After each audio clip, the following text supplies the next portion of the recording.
Today, the European Union hit Syria with new economic sanctions. But what about the U.S.?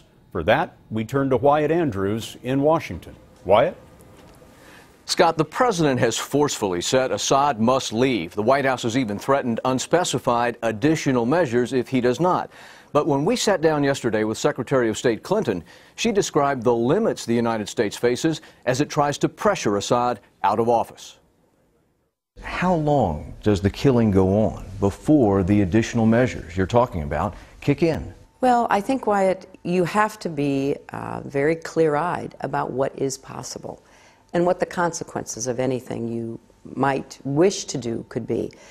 I am incredibly sympathetic to the calls that somebody do something, but it is also important to stop and ask what that is and who's going to do it and how capable anybody is of doing it. The U.S. has repeatedly said that it's reluctant to arm the dissidents.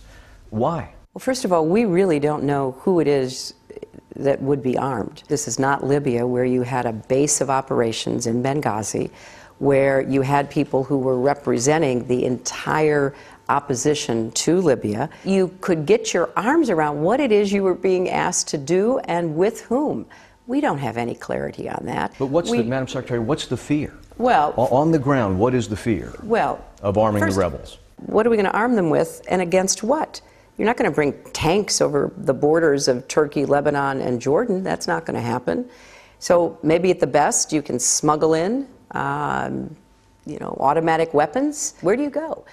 And to whom are you delivering them? We know Al-Qaeda, Zawahiri is supporting the opposition in Syria. Are we supporting Al-Qaeda in Syria? Hamas is now supporting the opposition. Are we supporting Hamas in Syria?